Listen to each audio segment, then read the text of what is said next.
How do you connect seemingly unrelated dots to create some of the most memorable experiences? The CEO and founder of BrainFarm, Dean Carlson, talks about some of the most compelling experiences that he created. He tells us how he convinced the best-selling author, Malcolm Gladwell, to host his first masterclass in South Africa at the BCX Disrupt Summit. He also shares how he co-created the Discovery Invest Leadership Summit, which saw Sir Richard Branson come to South Africa as a speaker at that event. So kind of to come to market with a new project with a lineup that includes the likes of Richard Branson and Malcolm Gladwell, to me was a dream come true, because I think for many years I spent so much time consuming everything that these guys put on the market, reading all of their books, listening to every piece of content that they had available online. We also talk about a Guinness World Record that they set with an art installation made of coffee in celebration of DJ Black Coffee. The impact of that campaign, it exceeded all expectations. I mean, if you look at the amount of traffic that it got onto our event website, the amount of publicity that it generated. Keep listening to find ways to connect the dots in your work and create some of the most unforgettable experiences. This is The Lead Creative. Welcome to the Lead Creative Podcast, where we talk to creative industry leaders, influencers, and brands. We discuss the strategies that influence brand thinking and shape industries. Thought leaders and heads of agencies let us in on some of their thinking and insights. I'm your host, Nassim Taleb. Enjoy the show, and please share and subscribe. Dean, thank you so much for making the time to chat with us on The Lead Creative. It's been a while since we last chatted. How are you doing? Mongezi, thank you so much, my man. It's good to see you again. And yeah, it has been a while, but such a pleasure to be on this platform, man. I mean, I think I remember when we first started talking about the platform, and to see what you've done with it, how you've breathed life into it, is just, I'm inspired. So congratulations. And it's a real honor to be here. Thank you. No, thank you. Thank you. Dean, just to dive right in, you organized your first experience or event as a kid, which was a bicycle race for you and some of your friends down the street where you stayed. Do you think that in some way, thinking back to that experience, do you think that influenced the kinds of experiences that you went on to create later on in life? I think so. I mean, there's no doubt that I think that by me doing that, it gave me the confidence to later in life, when I had the opportunity to organize an extreme sport event, a sandboarding event, it gave me the confidence to do that, because it kind of the stakes weren't super high, but I mean, at the same time, I had no eventing experience, no formal training in the eventing space, and I think that the small things that we do when you take on a small project, it builds your confidence, it builds your circle of influence, and what you believe is possible and not. And so there's no doubt that I think those small beginnings build up to get you to a point where you actually believe that you may be able to pull off something bigger. And so without those experiences, it's unlikely I would have even considered getting involved in the space that I'm operating in today. You mentioned a sandboarding event that you organized. Yes. You also organized and sold quite a lot of concepts and events and experiences over the years. Which one was the most inspiring for you to bring to life? I would say probably the Discovery Leadership Summit, I would say probably was the most inspiring. I mean, there was, I think in many ways, because it was my first big business conference, and also combined with the fact that I got to work with two of my heroes on that launch event. I mean, many of my heroes, but two people who I held in very high regard for a very long time. So kind of to come to market with a new project with a lineup that includes the likes of Richard Branson and Malcolm Gladwell, to me was a dream come true, because I think for many years I spent so much time consuming everything that these guys put on the market, reading all of their books, listening to every piece of content that they had available online. And to a point where I kind of like started feeling like I knew them, and so badly wanted to meet them and interact with them. And that when that event finally came together and that became real, it actually happened. It was just like it was unreal. It was a mind-blowing experience, and to like I think I'll never forget like walking through the venue and hearing Sir Richard thank me from the stage by name. I mean, like that was, to me, was just like the most exciting and greatest acknowledgement I could ever have gotten, because I mean, because you hold the guy in such high regard, because you know that he's such a big deal. It was mind-blowing. Absolutely. How did that conference come about, the Discovery Invest Leadership Summit? Because at the time that event was hosted, there weren't that many conferences of that size, and I would probably go as far as to say it was the first of its kind in that caliber of events that was partnered up with a brand such as Discovery. How did that come about? So I'm pretty confident that it was the first event of its kind at that size and caliber to ever take place in South Africa. And the way it came about was I was with Prime Media for a couple of years where I hosted simulcast events. I was a project manager hosting simulcast events, and the first event I was involved with at Prime Media was a Richard Branson event, but it wasn't live. He was beamed in via satellite, and we beamed into cinemas around the country, and that kind of like sparked something inside of me where I kind of like the excitement of getting to do something with Sir Richard and seeing the way people responded to that kind of like just really got me quite excited about the idea. Then at the time, there were quite a few Virgin companies launching in South Africa, and so got to meet and interact with some of the people who work closely with Sir Richard. And at the time, I was very involved in the personal development space. I developed a personal development training program that I presented to the guys from Liberty Life, etc.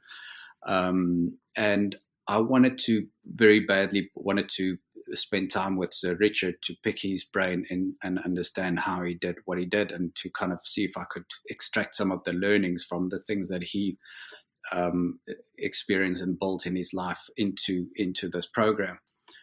And so I set up a meeting with one of the executives in Sir Richard's top six leadership team, and asked if I could arrange a one-on-one with them. And the idea was pretty much dismissed off the bat. So I kind of like I was told that many other people had similar requests, and it would be impossible for Sir Richard to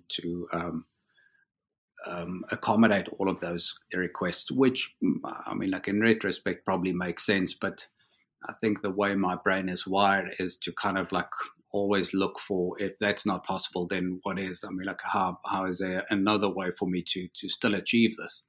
And at the time, I kind of like I became aware of a lot of these type of events, leadership summit type events, taking place in places like New York, etc.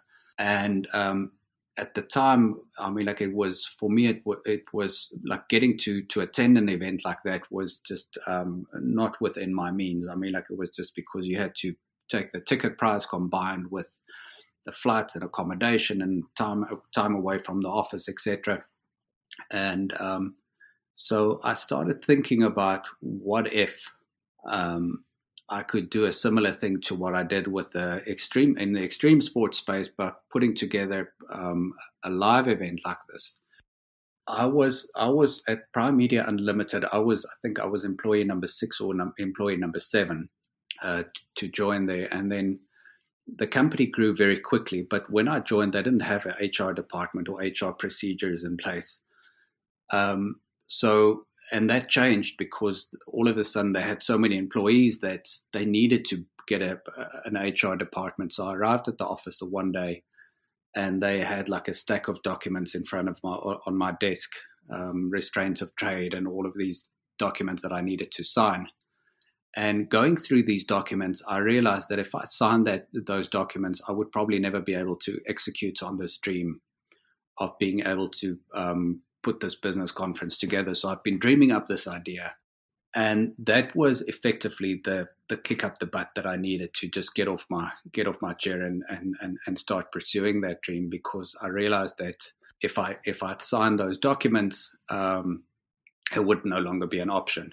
And so I put in my resignation at Prime Media, and I started building what then became the Discovery Leadership Summit. It was, like in many ways, it was kind of like, I think that if it wasn't for the fact that I was so passionate about making that vision a reality, it would not have been possible, because even Malcolm Gladwell, when I approached him first time, he declined. When I approached him the second time, he declined. I think it was only on the third or fourth attempt that I went back that he eventually agreed to participate. And it was because I realized that this was kind of like I just left a very good and very secure position at what was at the time one of South Africa's leading media companies to go and pursue this dream. So, you kind of like, you leave the security behind to go and pursue the unknown, and it's a daunting thought. So kind of like that makes you fight even harder to make sure that you bring this vision to life in a way that will make you prouder. So I think, it's been, it was I guess like the necessary push that I got from Prime Media's HR department that nudged me to go and pursue that dream. Yeah. And after that, you've brought Malcolm Gladwell to South Africa twice. Yes. You brought Sir Richard Branson to that event, particularly.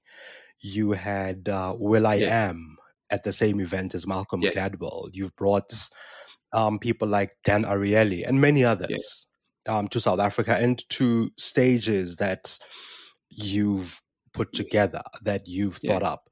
Who was the most inspiring person for you to bring to an event, and how did that change your strategy?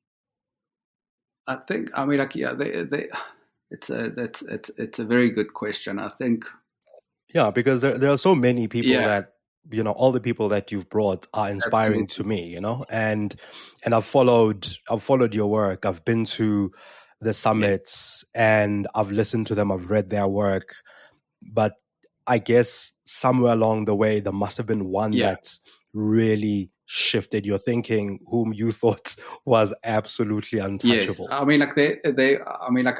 It's probably a lazy answer, but I think there are many, but I think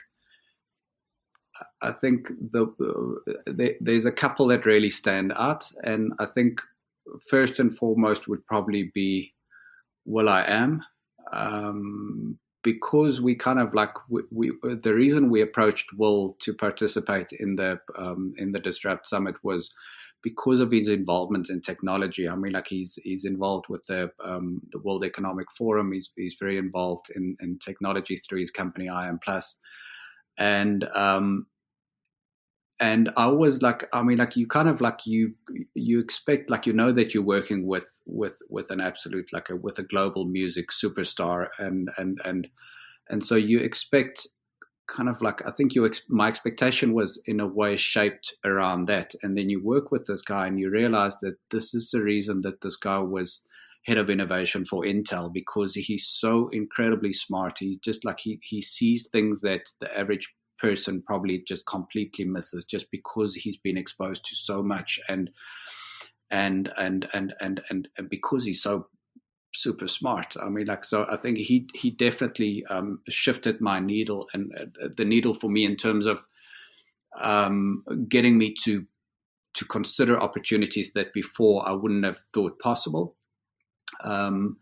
The second would be Dan Ariely, who you mentioned. I mean, like, this guy is just like, he's one of the humblest, one of the most approachable speakers I've ever worked with. So in the moment, when you're with him, there's nothing else exists. It's not, you can see that he's like completely absorbed in that conversation, and whatever you're busy talking about is the only thing that exists in that moment. And I think that presence that he brings to the interaction is just like, is incredible. But then also the way that he sees and approaches the world. I mean, like, the things that came up during the conversations with him just made me realize why this guy is so incredibly celebrated in the space that he's in, because he definitely, there's no way that he approaches the world in a similar way to anybody else that I've ever come across. So he would be on that list. And then number 3, I would say Malcolm Gladwell. I mean, like, again, with Malcolm, I've had the unique privilege of spending a lot of time with him, like, even outside of the events that we've worked together on. And I don't think, like, I mean, like, during those conversations, I mean, like, if we spend like 5% of that time talking about his books and his work, it's a lot. I mean, like, so it's basically like, I'm incredibly passionate about music, so most of those conversations have been about music. This was before he came out with the Broken Record podcast and all of that. But he's incredibly intelligent and again, like, incredibly generous as well. Like, I mean, I think when I first decided to get involved in the eventing industry in the US market, I kind of found myself in a precarious situation where I decided to pursue this project in a completely new market, not like in New York City, and realized that I didn't really have a very strong support system in New York, but I knew a couple of people, and Malcolm was like, I mean, like, I remember I was in Los Angeles at the time, and I reached out to Malcolm, and like a few days later, I was sitting across a table with Malcolm, and he just, the way he kind of like opened up his network to me and assisted me was just so generous, and has really shaped the direction that I kind of, or determined the direction that I decided to go in my career in quite a significant way. So I think it's between those 3. I mean, like, there are many others, but I mean, like, those 3 are just, they stand out. Yeah. There's an experience that took place around the time that you organized the summit with Dan Ariely, and I think you narrowed it down to being able to organize him coffee or something at the time that led to him talking about you to Adrian Gore, if I'm not mistaken, there was actually Nassim as Taleb. someone who gets things done. There was Nassim Taleb. Yes. So we had, and I think, because what I want to, sorry, Dean, I think what I want to, you can expand on that thought, but what I want to come to is the importance of paying attention to, I think, the smaller detail, the finer detail in creating a big experience. Thank you, Mongezi. Yeah, so I think, so that experience, what happened was we had Nassim Taleb and Stephen Dabner from Freakonomics on the same lineup, and they both arrived in South Africa on the same flight. And I went through to go meet the 2 of them at OR Tambo, and then we got a phone call saying that there was a traffic jam in Sandton, and we needed to get the 2 of them back to Discovery's head office. What at the time was still at number 135 West Street in Sandton. We needed to get them there, and there was no way we were going to be able to make it back fighting traffic. So I, with their permission, got the 2 of them onto the Gautrain, and then we basically got someone to pick us up from the Gautrain stop in Sandton and just take us up the street to Discovery's head office. But then what happened was, as Nassim Taleb came off the plane, like he was like, you could see he was like a little bit distraught. So the lady who sat next to him knocked over a cup of coffee onto his BlackBerry at the time. At the time, everybody was still using BlackBerries. So his phone didn't work. And so basically looked at the model number without making a big thing about it, like just saw the model of BlackBerry that he was using. And then as we stopped at the Gautrain stop in Sandton, I handed him a brand new BlackBerry, the exact model that he had still in the box. And he looked at me and he said to me, "What is this?" And I said to him, "It's a new phone. Yours is damaged." And he just like, he looked at me and he was like, kind of like, he was very grateful, but he kind of like, and we carried on. And then Stephen Dabner asked me for a flash drive or something, or a memory stick or something for his camera. And then in a similar way, like while Nassim Taleb was there, I gave Stephen Dabner this memory card, and it was done like kind of like in a seamless way. And I mean, like it was really like the team that I worked with who enabled this. Who I was the guy who got to kind of like hand these things over, but at the same time, I was with the two of them the whole time. So it was the team behind me that kind of like made all of this happen. But then what happened was, Nassim Taleb was like, he went up to, after the press conference, he went up to Adrian Gore's office, and then the two of them were there with another individual, a senior individual at Discovery. And then Nassim Taleb asked Adrian Gore a question, and Adrian responded by saying that he didn't know what the answer was, but he would find out and get back to Nassim. And then Nassim responded by saying that just ask Dean. He's like Zorro. He just goes like this, and it's sorted. Huh? And to me, that was one of the biggest acknowledgements that anybody could ever give me, because first of all, I mean, like Nassim is not an easy guy to please. Like he kind of like I mean, like if you go onto his blog, he says on there that he doesn't want any honorary doctorates. He doesn't want anybody to approach him with press interviews or anything like that. So he kind of like he's quite specific in terms of the way he chooses to go through the world. But I think that acknowledgement was something that really meant quite a lot to me. And I think that the detail that you refer to, I mean, like I think. Sometimes I feel like it's almost like a bit of a curse, because you kind of like, and it's like that whole classic Spider-Man thing is like that it's both a blessing and a curse, but where I have a tendency to lose myself in the detail and to try and make every small detail at my events perfect and memorable. And I think some of that stems from the fact that I read this book many years ago, where they spoke about a study that they did at an airline, where they got people to rate the cups that they got, where they got people to rate the seats that they sat in, where they got people to rate every single item of their experience in flying with this airline, and then found that the small items added up to the average, and then they asked them to give an overall impression. So they would give, let's say, overall impression of 3. And then if you added up all of the smaller items, like all of the individual items, and averaged it out, it would average out to a 3.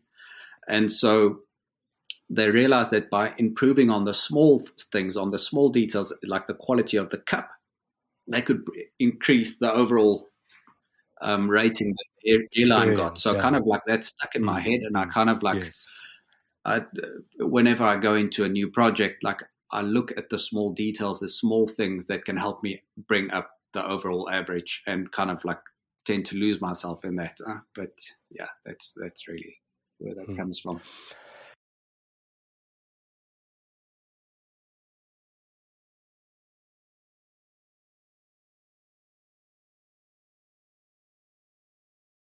You mentioned, Dean, you acknowledge your team and the people you work with in making these experiences possible, in making this small detail that you refer to come to life. How do you find the right collaborators to make these experiences happen? How do you go about building and creating that kind of team? Yeah, so it's a difficult thing, Mongezi. I mean, like, I think the best way, I mean, like, I think, and in my mind, or let me say in my experience, the way that really works for me and that's worked for me in the past is just finding those individuals through your network, through people that you interact with, instead of putting out an advert in the newspaper and waiting for random people to come in and I mean, like, or working through placement agencies and all that. And sometimes those things are necessary. Sometimes you don't have the privilege of just being able to tap into your network, but I think that it's something that you kind of like, that's almost difficult to quantify, difficult to explain. But when you work with somebody on a project and there's a chemistry and you kind of like, you work really well with that individual and you need to take on a similar project, it's like your mind is going to go to that individual first, and then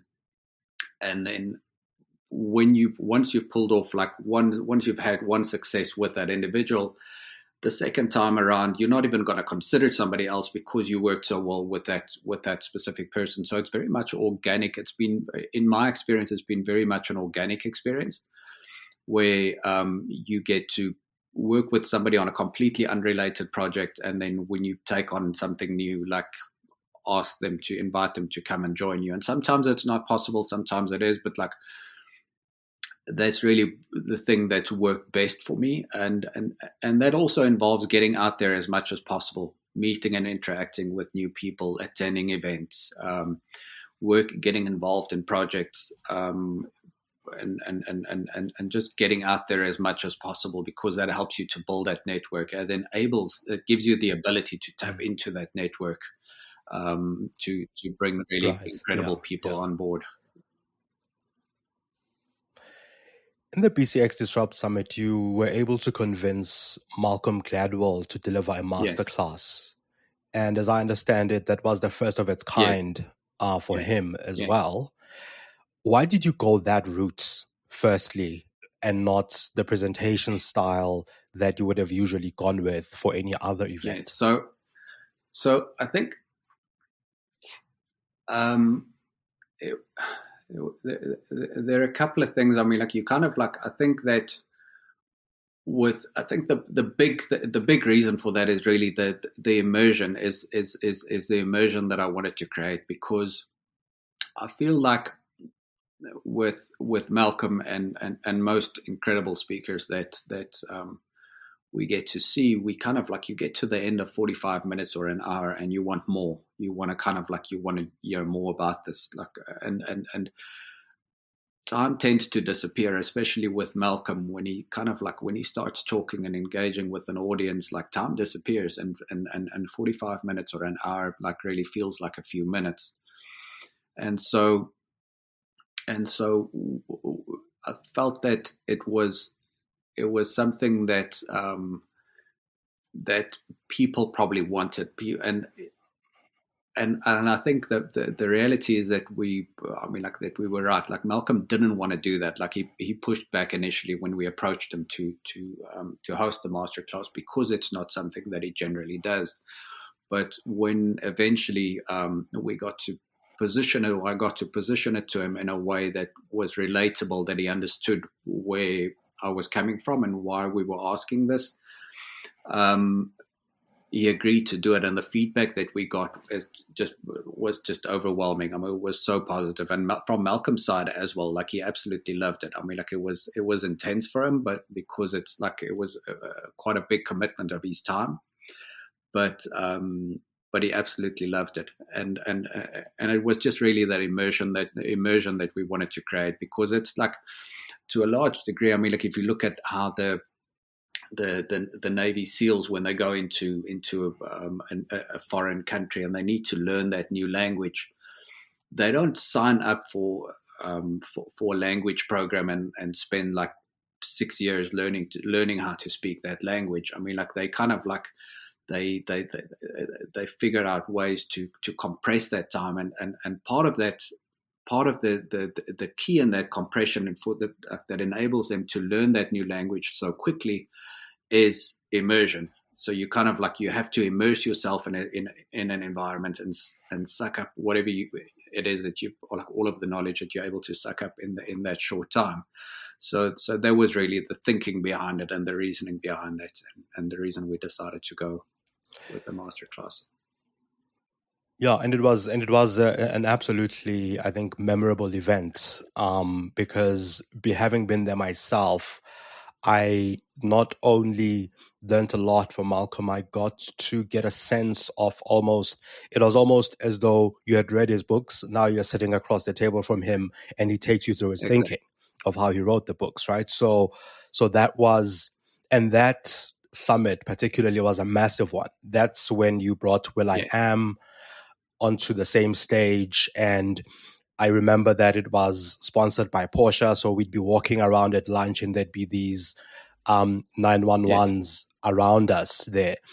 What did you learn about creating experiences and about yourself, as well as connecting unusual dots leading up to and during the BCX Disrupt Summit? Because once again, that was a completely unique experience from anything else that at least I had been to, where there were speakers and it felt like a conference, but it was also at a racetrack, and it was also surrounded by everything that made the experience far bigger in one's mind than just a conference. Yeah. So I think, I learned a lot from that event. I think that a big part of what made that event so unique, I guess, was the fact that it was the Disrupt Summit. So we kind of we challenged ourselves to find ways of disrupting the usual way of doing things. And again, I think I would give credit to the people that we got to work with. I think that the individual from BCX's side at the time, Jess Mason, and her CEO, I think they got it. So they understood what we were trying to achieve, and it was kind of on brand, and so their contribution to this was also massive. In terms of their thinking that they brought. For me, I remember growing up, I'm quite a sentimental guy, so I still have two of the toy cars that I have from when I was a kid, and both of those are Porsches. So I kind of I've always been I had a very strong affinity with Porsche and the Porsche brand. So and because I kind of I knew the people at Porsche, I felt that their brand was in line with what we were trying to achieve, and so approached them and arranged for them to take care of the ground transportation for all of the speakers that we worked with. And the guys like Malcolm, for example, who's a massive motorhead and loves anything with four wheels, was just he absolutely loved it, because we got somebody to pick him up in a really impressive 911, and then also wanted to create that immersion by bringing the vehicles into the space. And I think we also if you look at the event producer that we worked with, there's a lady by the name of Ingi Crow, who I would be loath to get involved in any big event like that without having Ingi by my side. And I think a lot of this came from her experience and network as well, because she kind of assisted us or guided us in coming up with some incredible ideas in terms of making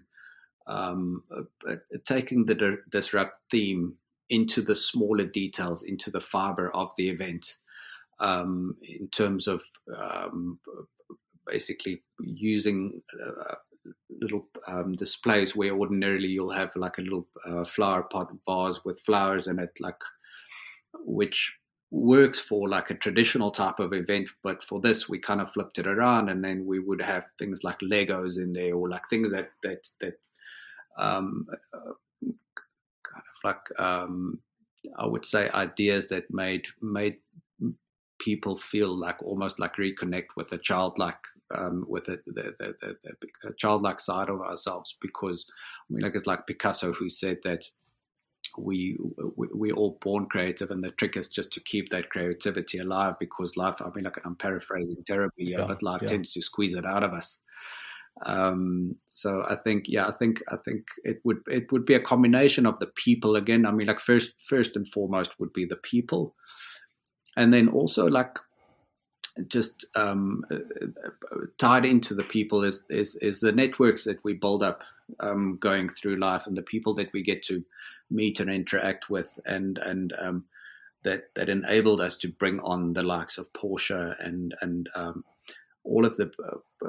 We also spend a lot of time on the value add side, where we would approach value add partners, and one of my team members at the time, Blair Skippers, was somebody who was incredibly good at this as well, in terms of identifying those value add partners and approaching them and bringing value add partners on board that would effectively help us build these events into more memorable experiences. And also managing those relationships, because I mean, like, it's just like there's so many partners on board. When you've got so many partners on board and running an event like this, it's impossible for a single individual to manage all of those relationships and to keep all of those moving parts together. So it would, I would definitely give credit to the people who we get to work with, not just the team, but also the sponsors and the larger production team who put all of it together. One of the other things you did following the BCX Disrupt Leadership Summit was that Guinness World Record setting experience that you created at Sandton City, where there was a mural of DJ Black Coffee that took over a big part of Sandton City. Can you tell us a little bit about that, and about how that contributed to the event that it was part of, or that it was meant to then market and amplify? Yes. So I think so there was a bit of a passion project that I wanted to kind of like bring to life. We didn't have any sponsors involved in that project. It was effectively like I read Ryan Holiday's book. We actually wrote 2 books on the topic, or two related books. I mean, like, the one was Trust Me, I'm Lying, and the second one was Growth Hacker Marketing. So I read these books, and I think that with Growth Hacker Marketing, I was very impressed with the how unique the approach was, in terms of how Ryan was able to get ideas to spread on effectively like a shoestring budget, like and any event promoter, I mean, like, kind of like finds themselves, like, even if you kind of like, if you're working on a project that's very well funded and very well supported by sponsors, you find yourself in a position where you have to be innovative, you have to be creative in terms of how you get ideas to spread. And this, I felt that Ryan had kind of like figured out a completely different way of doing this. And I mean, like, I subsequently found like quite a few other people who've done incredible work in that space as well. But I approached Ryan and I told him that I wanted to host an event on Growth Hacker Marketing, and that I wanted to do it in a unique way. I wanted to do it promote the event only using growth hacker marketing techniques and strategies, as opposed to traditional media. And because the stakes were quite high, I mean, like financially, the risk that you take in putting an event like this together makes it quite a high risk. And so I said to him, so I was comfortable taking that risk and absorbing that risk from our side, but I would feel more comfortable doing that with him in my corner. So he invited me over to Austin, Texas, where the two of us sat together and started working on a strategy of how we would take the event to market using growth hacker marketing techniques and strategies. And then to bring a local flavor to the event, we needed to find somebody like a South African a speaker who would be able to add value and contextualize and make the event relevant to a South African audience. And so I kind of like realized that nobody kind of like really does that better than DJ Black Coffee, because I mean, like, this guy's like literally came from nowhere and became like a global superstar. And a lot of the things that he did were kind of things that they were unexpected and kind of like tied in to some way with Ryan's philosophy and teachings around growth hacker marketing. And so we approached DJ Black Coffee, and he agreed to come on board and participate in this event. And then what happened was, like, probably 2 or 3 years prior to this, I stumbled across this artist by the name of Percy Maimela, who was at the time a merchandiser at a grocery store, and somebody knocked over a bag of salt in one of the storerooms, and Percy walked through there and saw the salt, and then instead of calling someone to clean up, he started playing around in the salt, and by the time he was done, it transformed this bag of salt into like this unbelievably beautiful artwork. And somebody snapped a photo of that, and this went like on social media, started spreading, because it's just like, it was such a beautiful picture. And that resulted in Percy like pursuing his art career. But I kind of like, I saw this and didn't really like, I sent it on to a friend who I thought would be able to do something with this idea, but never really thought about it again. And then when we were busy working on this campaign with DJ Black Coffee, I kind of like, I woke up one day and I thought like, but what if we could get this guy to use coffee instead of salt? And so we tracked him down. How difficult was it to get a hold of him? It was actually, there was my colleague Blair who tracked him down. She was like, within a couple of hours, she had tracked him down, and we went through to see him.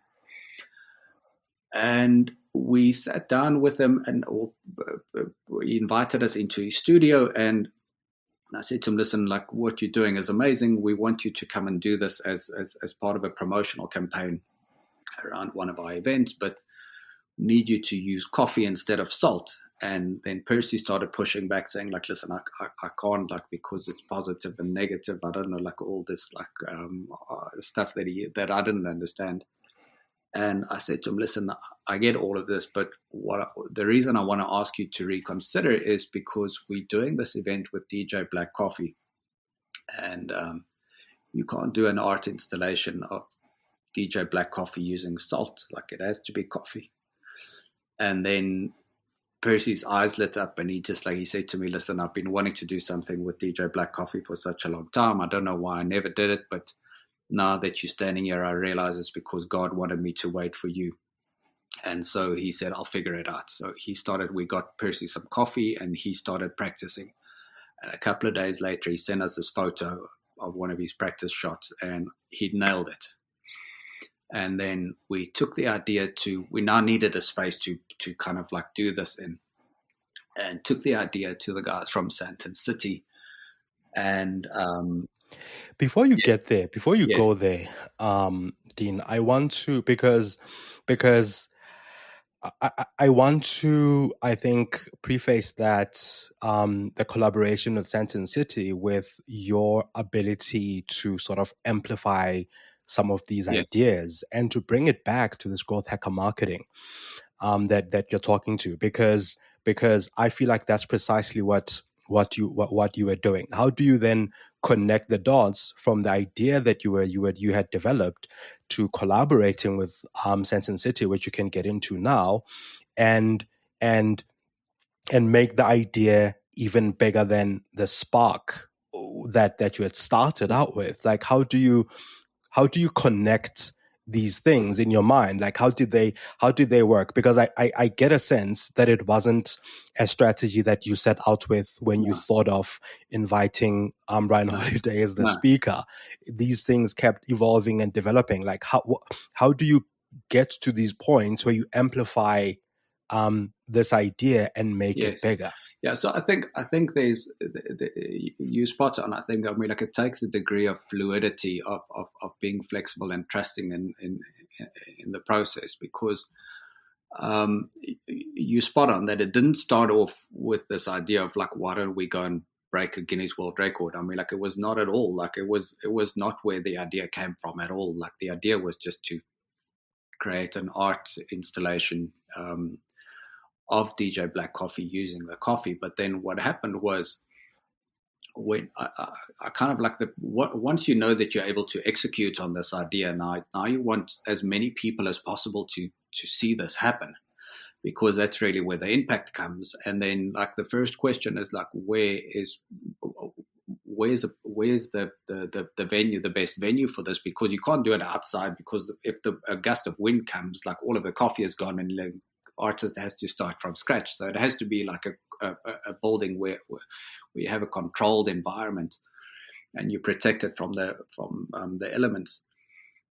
And so Sandton City was kind of the obvious choice, because I mean, like, the footfall in that mall is higher than probably, I mean, like, any other mall. I recently saw something that Fourways Mall actually overtook them, but it was a recent thing. At the time, Sandton City was the mall with the highest footfall.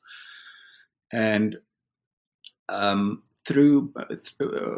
I had a relationship with the company who manages all of the exhibitions and the media side of the marketing on behalf of Sandton City. So there was an existing relationship from years ago.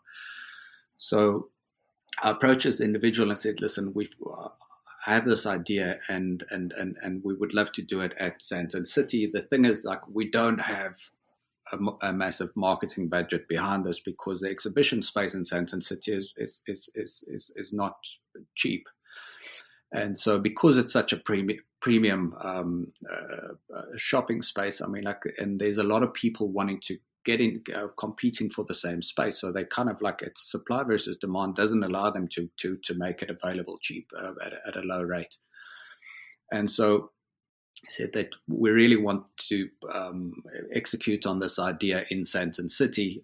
It's a premium mall, the country's number one mall, like highest footfall, like the right LSM in terms of the people that we try to reach with this event. Can we come and do it at the mall? But like, we're not in a position to actually pay for the space, because we're doing this on a shoestring budget. Can we find another way of making it worth your while? And so we basically brought Sandton City on board as a value add partner, where we gave them exposure, brand exposure throughout our campaign. And so they agreed to come on board. And then they said, well, where in Sandton City were you thinking of doing this? And I said, well, obviously in the main area, the main exhibition space. And the response that came was that you do realize how big that space is. And I went like, yes, I do. And they went like, how big is this art installation going to be? And I said, it's going to be about 1 meter by 1 meter. And the response I got was that we'll give you the space in Sandton City, but it can't be in the main space, because the main space is so big that your 1 meter by 1 meter installation is just going to be completely lost in that space. And so I said, well, what is the requirement in terms of how big do you need it to be? And I think the response that we got at the time was it would have to be at least 3 meters by 3 meters or something like that.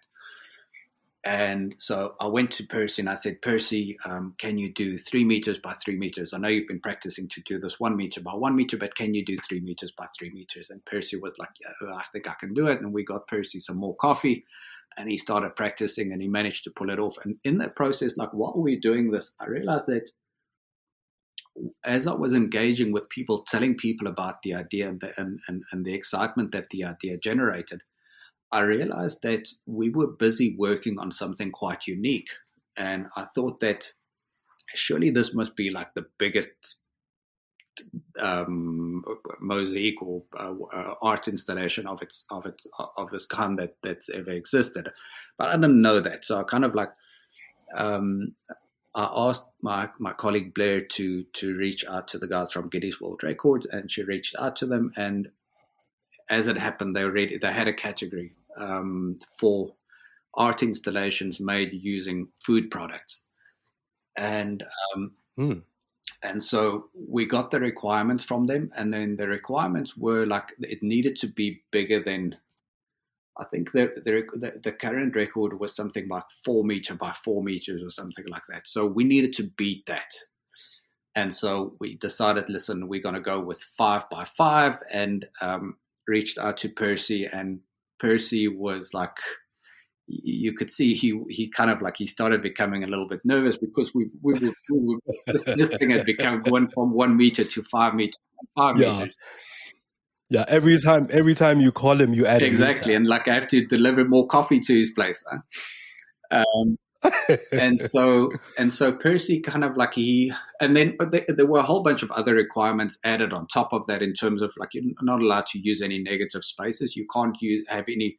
So you can't have the white background, for example, stand out. So you had to fill the entire thing had to be covered in coffee, and then you weren't like so. And that was a big challenge. I mean, like, because you firstly, like, how do you do that? I mean, like, how do you kind of like, and you're only allowed to use coffee. You can't now go and bring like salt into the art installation. It has to be coffee.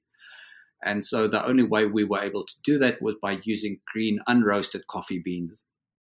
But then the part of Guinness World Records, one of their requirements is that whatever you use to make this installation, you're not allowed to use anything that's still fit for human consumption.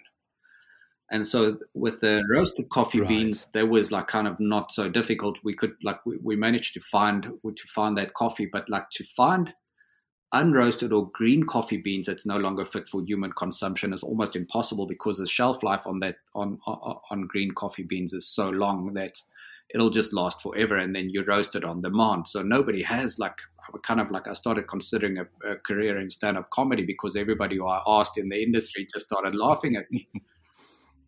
And eventually we found a lady who from Seven Oaks Trading who imports coffee from around the world, and she roasts on behalf of a lot of the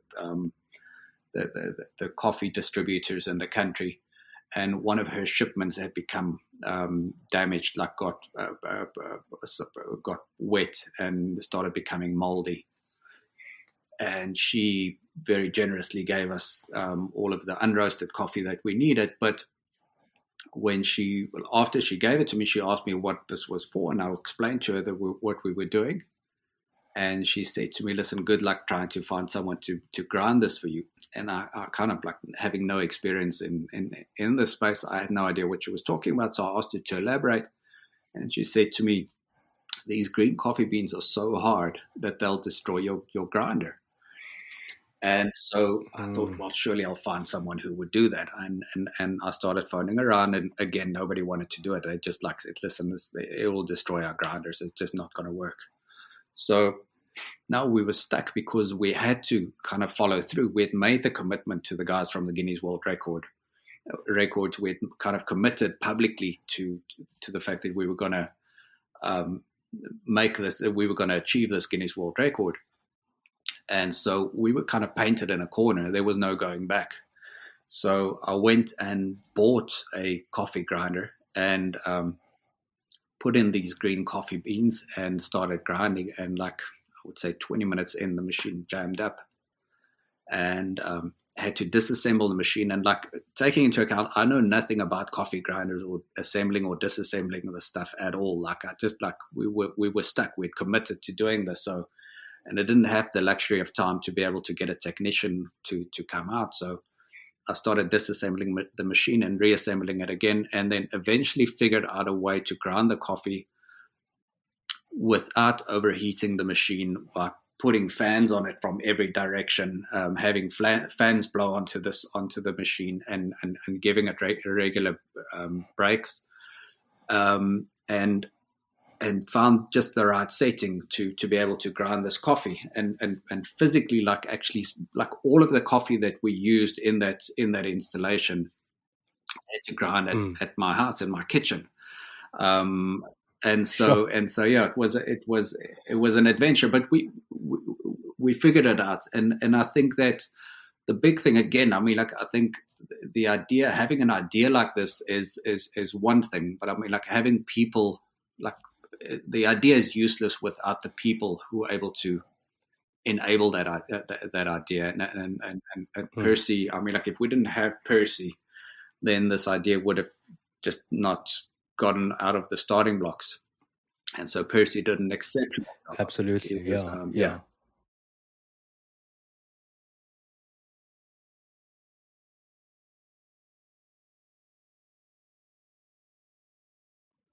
And how did then achieving the Guinness World Record contribute to further amplification of the effort and the event and everything that you had organized prior to that? Yeah, so I think the impact of that campaign of the Guinness World Record was just like, it exceeded all expectations. I mean, like, if you look at the amount of traffic that it got onto our event website, the amount of publicity that it generated, we effectively achieved, on, I would say, 10% of the budget of a big conference like the BCX Disrupt Summit or Discovery Leadership Summit. The impact that you generate from the budget, on the marketing budget on one of those big events, we effectively managed to generate a similar amount of activity on the website, and combined with the publicity, on about 10% of the budget from a big event to this one. So the impact was really massive. I mean, like, it's huge, and I think that the tricky thing around that is that it's not something that is very easy to replicate. So to kind of like to take that idea. So if somebody else came to me and say, listen, we've got an event, please do the same thing. Here's 10% of the budget that we would ordinarily spend, like, go and do the same thing. I probably wouldn't be able to do that. But it was a combination of things. I mean, like, and I think a big part of what enabled that success was the fact that it was DJ Black Coffee that we did the installation of. Like, he wasn't able to be there on the day when we broke that world record, but wherever he was in the world, like, he was obviously quite excited about this, because that installation that Percy created was so beautiful and kind of like it had so much impact that I think it would have been very difficult for DJ Black Coffee not to get excited about that. So he started getting involved and tweeting about it and posting on Instagram about it. And I mean, like, the amount of publicity that we got was incredible. Like, we were handing out complimentary cups of black coffee at the Guinness World Record attempt, and on the cups we would give information about the event, and so again, in tying all of these elements together, it just came together so beautifully in a way that, I mean, like, exceeded all expectations. I mean, like, literally, like, yeah, it was phenomenal. You've always played on what feels like a global stage, even though you were based in South Africa at the time. Yes. Of course, you're now based in California. Yes. How has your strategy changed between when you were based here and now being based overseas in terms of the kinds or types of experiences that you're now able to build, or at least are working on? Yes. So yeah, it's I think it's been like moving to California has been a thrilling but humbling experience. Like I think that that the everything in the US seems to be like amplified, seems to be so much bigger, and so I think that in itself has been quite challenging. Like I think I remember one of my school friends whose mom moved to San Francisco many years ago, said that when you're in South Africa, you kind of like you're operating in a level that's like you're one of the top 1%. I mean, like, and then when you come to America, you're part of the bottom 99%. And that's kind of like that. To a large extent, it felt like that because in South Africa, you kind of like you spend so many years building up a network. You spend so many years building up credibility, and people know and respect you for what you've done and what you've accomplished. And then you move into a completely different market, and the stuff that you've done and achieved, like people don't know about it. Like when you go to the like most businessmen in South Africa, and you mention a name like the Discovery Leadership Summit, most people will know what you're talking about. Now you go into a different market in a place like California, nobody's ever heard of the Discovery Leadership Summit, and nobody cares about it. Like you kind of like, so that has been quite challenging. But at the same time, I think it's so was it challenging when I first started building the Discovery Leadership Summit, because it was the first time that I'd ever done anything like that. I think the big difference now is that the thing that I didn't have when I first set out was I didn't have a track record of building business conferences at all. Like, I mean, like it was my first one. And I didn't have a network to tap into. I had to kind of like go from scratch. So now I've managed to build up an incredible network, and the credibility, in spite of the fact that people don't understand, like don't have a frame of reference for the Discovery Leadership Summit. Like everybody knows who Sir Richard is, and everybody knows who Will.I.Am is, or who Malcolm Gladwell is. So that's really helped me to a large extent to kind of like position myself in a way where people do kind of like take notice of what it is that you're pursuing. I think the big thing for me has been, the big change for me has been, in the past, a lot of it has been kind of like almost me seeing myself as a self-appointed Prometheus. I mean, like in terms of wanting to make fire, except the fire from the gods, accessible to ordinary people. That was always kind of like the way I approached it, and the reason I kind of started building these events. And to a large extent, I mean, like it's still that, but I think that I've also come to realize that there are bigger causes behind that can be built into these projects, and to give a more impact and leave a more lasting impression on the people whose lives this will touch, not only from the attendees' point of view, but the kind of like the bigger ripple effect that this created. So I think basically identifying a bigger reason behind why we're doing this, and the big project I've been focusing on at the moment is effectively a project aimed at assisting the United Nations in addressing their global development goals through the use of technology. And so it's a massive cause that we kind of like that we're driving. But I mean, like that there's no doubt that it brings a level of buoyancy to it as well, because people want to be involved in something that has significance behind it and that has a bigger meaning behind it. And so that's really, I think that's really like the one big shift that I can think of that is very different from the way I pursued things or approached these type of projects in historically. Right. In closing, Dean, what's the secret, in your opinion, to being able to connect dots that are seemingly unconnected or that seemingly don't work together? Is it because you are constantly on the lookout for certain things? And as such, because you're focusing there, you're able to see the puzzle pieces? Like, what's the secret, or what's your secret to it? Yeah, I think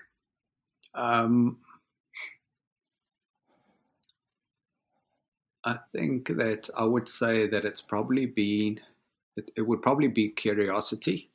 It would probably be, if I had to sum it up in a single word, it would be curiosity. In that I've always been, like, naturally I've been a very curious person, in that if I see something done that I'm interested in, like, I want to understand, like, everything that I can possibly understand about that. And and and I guess, like, there's probably like a tiny degree of obsessive compulsive disorder mixed into that, in terms of when I kind of like when I zone on into, when I decide to focus on whatever it is that the challenge is that I'm focusing on, or the project is that I'm focusing on, it becomes all consuming. Like, that becomes the thing that it's all about. So I lose myself, and I want to learn everything I can, and about that thing. So I kind of like, I really dig into the details around it. And so, like, when I'm working on a particular speaker, I learn everything that's available on that speaker. I'll go and watch and read all of their books, and really understand what they're about. So I get to capture their essence in a more profound way, or position them in a more profound way. And then added to that is just many years of kind of like, having lived this way. I've been exposed to a lot of different ideas and a lot of different people, and I think that I was actually thinking about that this morning. In that, I'm an avid reader. Like, I love reading, and I spend a lot of time reading and watching TED Talks and attending conferences and all of that. But I think that probably the most profound way that I've been able to tap into unique knowledge has been through conversations, like through meeting and interacting with interesting people. And I think that's been one of the big things that has really helped me, is being able to tap into an incredible network, like through meeting with people for coffee, like the way the two of us used to go for coffee all the time. Like, every time you kind of like, you walk away from an interaction with, like, a meeting somebody interesting for a cup of coffee, you walk away from that conversation enriched, and you kind of like, you feel like you've learned something, and you've kind of like, you've grown in some way. And by doing that, it's kind of like the connecting of those dots almost start happening organically, because kind of like, you'll just remember that something that this guy said, or something that I saw here, kind of like seems to relate to this in some way. And then next thing you know, it, like, you're busy kind of achieving a Guinness World Record, because you brought two completely unrelated things together. So I think it's just, it's very much an organic approach, but one that you need to keep fueling by reading as many books as you can, listening to as many podcasts as you can, meeting with as many people as you can, and kind of like, and I think that, and sometimes those interactions are like the most random interactions, but quite often it's like from a discussion that you have with the Uber driver. So it's like, I think that there's wisdom all around us. I mean, like, and it's just basically, it's just like, you just have to drill by kind of, and the way to drill for that wisdom is just by kind of asking people questions, and like learning about them, being genuinely curious about people without any agenda, like just wanting to learn about people, because they, like, everybody has like an interesting story and something that they can teach you, and in trying to tap into that and learn from these people without an agenda, that's really where the magic happens, where you get to kind of bring all of these streams of information together and combine it into something profounder.